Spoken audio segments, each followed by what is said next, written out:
শুরু হচ্ছে রেডিও তেহরানের বাংলা সংবাদ। প্রথমেই সংবাদ শিরোনাম।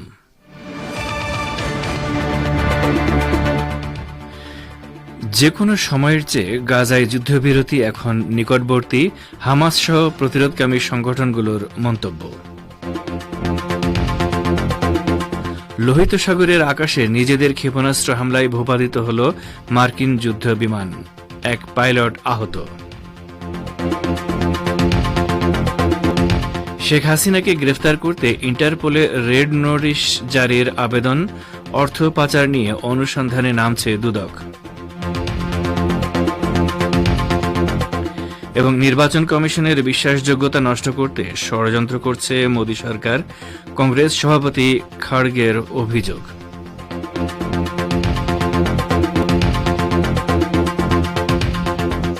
আসসালামু আলাইকুম। বিশ্ব সংবাদের গুরুত্বপূর্ণ অংশগুলো শুনলেন, এবারে বিস্তারিত। পরিবেশনায় রয়েছি রেজওয়ান হোসেন। ফিলিস্তিনের ইসলামী প্রতিরোধ আন্দোলন হামাস এবং আরও দুটি সংগঠন বলেছে, যে কোনো সময়ের চেয়ে এখন গাজা উপত্যকায় যুদ্ধবিরতি কাছাকাছি অবস্থানে রয়েছে। হামাস, ইসলামী জিহাদ আন্দোলন এবং পপুলার ফ্রন্ট গতকাল মিশরের রাজধানী কায়রো থেকে এক যৌথ বিবৃতিতে একথা বলেছে। বিবৃতিতে বলা হয়, ইহুদিবাদী ইসরায়েল যদি নতুন কোনো শর্ত আরোপ না করে তাহলে যুদ্ধবিরতি এবং বন্দি বিনিময়ের চুক্তিতে পৌঁছানো এখন অসম্ভব নয়। ফরাসি বার্তা সংস্থা এএফপিকে হামাসের একজন নেতা বলেছেন, যুদ্ধবিরতির আলোচনায় সাম্প্রতিক দিনগুলোতে উল্লেখযোগ্য এবং গুরুত্বপূর্ণ অগ্রগতি হয়েছে। যুদ্ধবিরতি এবং বন্দি বিনিময়ের বিষয়ে বেশিরভাগ পয়েন্টে দুই পক্ষ একমত হয়েছে বলে তিনি জানান। তবে এ বিষয়ে আনুষ্ঠানিকভাবে তার কথা বলার অনুমতি না থাকায় তিনি নাম প্রকাশ করতে চাননি। হামাসের এই নেতা বলেন, কিছু বিষয় এখনও অমীমাংসিত রয়েছে, তবে যুদ্ধবিরতির প্রক্রিয়ায় সেগুলো বাধা সৃষ্টি করবে না। চলতি বছর শেষ হওয়ার আগেই যুদ্ধবিরতি চুক্তি হতে পারে যদি ইসরায়েলের যুদ্ধবাজ প্রধানমন্ত্রী বেনিয়ামিন নেতানিয়াহু নতুন কোনো শর্ত আরোপ না করেন। গত শুক্রবার হামাস, ইসলামী জিহাদ এবং পপুলার ফ্রন্টের কয়েকজন প্রতিনিধি যুদ্ধবিরতি চুক্তির বিষয়গুলো নিয়ে মিশরের রাজধানী কায়রোয় মত বিনিময় করেন। এ সময় তারা যুদ্ধোত্তর গাজার প্রশাসন নিয়েও আলোচনা করেন। লোহিত সাগরের আকাশে আমেরিকার একটি FA-18 যুদ্ধবিমানে ক্ষেপণাস্ত্র হামলার ঘটনা ঘটেছে। এই ঘটনায় বিমানের দুই পাইলট নিরাপদে বেরিয়ে আসতে সক্ষম হয়েছে। মার্কিন টেলিভিশন চ্যানেল ABC নিউজ সহ বহু গণমাধ্যম এই খবর দিয়েছে। খবরে দাবি করা হয়েছে, এই ঘটনাকে মার্কিন সামরিক বাহিনী দৃশ্যত ফ্রেন্ডলি ফায়ার বলে মনে করছে। বিমানের দুই পাইলট নিরাপদে বেরিয়ে আসতে সক্ষম হলেও একজন সামান্য আহত হয়েছেন। তাদের দুজনকেই সাগর থেকে উদ্ধার করা হয়।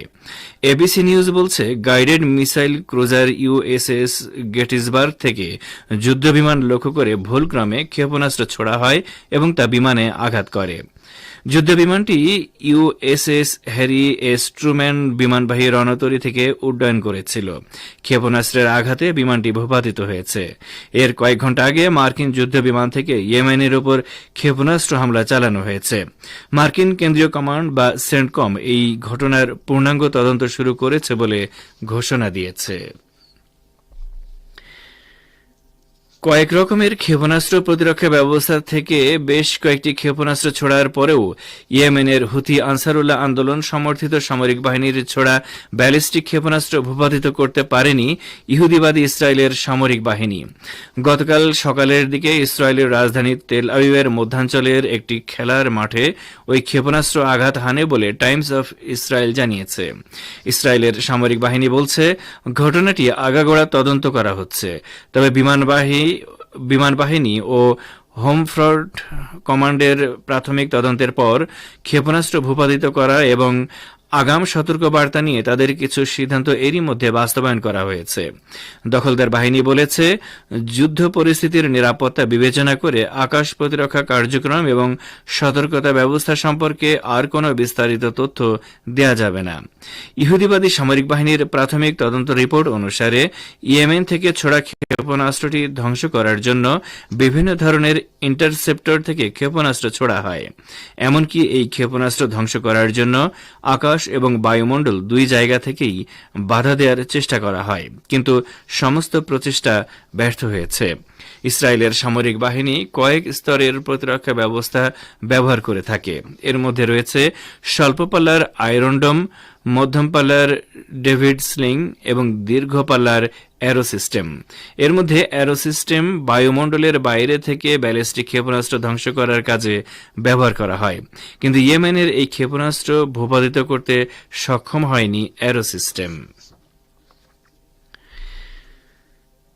পাকিস্তানের ক্ষেপণাস্ত্র কর্মসূচি আমেরিকার নিরাপত্তার জন্য হুমকি সৃষ্টি করেছে বলে মার্কিন একজন শীর্ষ কর্মকর্তা যে অভিযোগ করেছেন তা নাকচ করে দিয়েছে পাকিস্তানের স্বরাষ্ট্র মন্ত্রণালয়।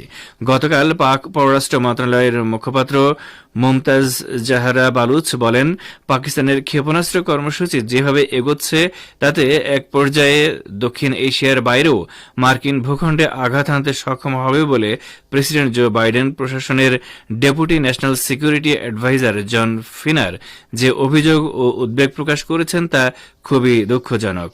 পাক পররাষ্ট্র মন্ত্রণালয়ের মুখপাত্র আরও বলেন, জন ফিনারের এই অভিযোগ ভিত্তিহীন এবং অযৌক্তিক। পাকিস্তান এবং আমেরিকার মধ্যকার দীর্ঘদিনের ইতিবাচক সম্পর্কের কথা উল্লেখ করে জাহারা বালুচ বলেন, আমেরিকার এই অভিযোগ সহযোগিতার ক্ষেত্রে উস্কানিমূলক। তিনি সুস্পষ্ট করে বলেন, কোনো প্রমাণ ছাড়া আমেরিকার এই অভিযোগ সামগ্রিক সম্পর্ক উন্নয়নের ক্ষেত্রে সহায়ক হবে না। পাকিস্তানের এই কর্মকর্তা জোর দিয়ে বলেন, আমেরিকার সাথে কখনোই পাকিস্তান শত্রুতামূলক কোনো মনোভাব পোষণ করেনি, বরং এই অঞ্চলে মার্কিন নীতির প্রতি সমর্থন জানাতে গিয়ে এবং দ্বিপক্ষীয় সম্পর্ক ঠিক রাখতে গিয়ে পাকিস্তানকে অনেক বেশি ত্যাগ স্বীকার করতে হয়েছে। গত বৃহস্পতিবার মার্কিন ডেপুটি ন্যাশনাল সিকিউরিটি অ্যাডভাইজার জন ফিনার বলেন, পাকিস্তান যে ক্ষেপণাস্ত্র কর্মসূচি পরিচালনা করছে তার উদ্দেশ্য নিয়ে বাস্তব প্রশ্ন আছে। ফিনার বলেন, পাকিস্তান দিন দিন খুবই উন্নত মানের ক্ষেপণাস্ত্র প্রযুক্তি ব্যবহার করছে এবং দীর্ঘ পাল্লার ব্যালিস্টিক ক্ষেপণাস্ত্র তৈরি করছে, যা পরবর্তীতে বিশাল আকারের রকেট তৈরির কাজে ব্যবহৃত হতে পারে। ফিরে আসি বিশ্ব সংবাদে। বাংলাদেশে জুলাই আগস্ট গণহত্যা মামলার প্রধান আসামি ও ক্ষমতাচ্যুত প্রধানমন্ত্রী শেখ হাসিনার বিরুদ্ধে ইন্টারপোলে রেড নোটিশ জারির আবেদন করা হয়েছে। আজ নিজ কার্যালয়ে আন্তর্জাতিক অপরাধ ট্রাইব্যুনালের চিফ প্রসিকিউটর মোহাম্মদ তাজুল ইসলাম জানিয়েছেন, আমরা আবেদন করেছি। রেড নোটিশ জারি হয়েছে কিনা তা স্বরাষ্ট্র মন্ত্রণালয় বলতে পারবে। তিনি জানান, ইন্টারপোলের রেড নোটিশ জারির মাধ্যমে হাসিনা সহ পলাতক আসামিদের ফেরত আনতে চায় সরকার।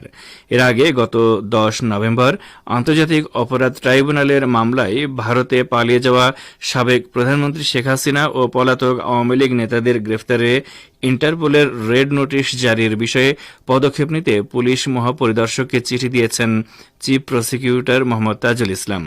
পরে 12 নভেম্বর ট্রাইব্যুনালের প্রসিকিউশন সংস্থা থেকে এই তথ্য জানানো হয়। গত 17 অক্টোবর জুলাই আগস্টে সংঘটিত গণহত্যা ও মানবতা বিরোধী অপরাধের অভিযোগের পৃথক মামলায় শেখ হাসিনা, ওবায়দুল কাদের সহ 46 জনের বিরুদ্ধে গ্রেফতারি পরোয়ানা জারি করেন আন্তর্জাতিক অপরাধ ট্রাইব্যুনাল।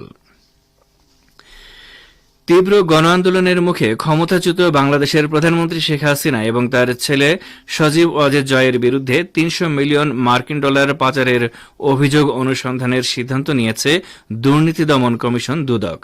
আজ এই সিদ্ধান্ত নেওয়া হয়েছে বলে জানিয়েছেন দুদকের উপপরিচালক আখতারুল ইসলাম। এর আগে শেখ হাসিনা ও শেখ রেহানা পরিবারের বিরুদ্ধে বিভিন্ন প্রকল্পে 80,000 কোটি টাকা দুর্নীতির অভিযোগ অনুসন্ধানে 5 সদস্যের টিম গঠন করেছিল। ওই টিমকেই পাচারের ওই অভিযোগ অনুসন্ধানের জন্য নির্দেশনা দিয়েছে কমিশন।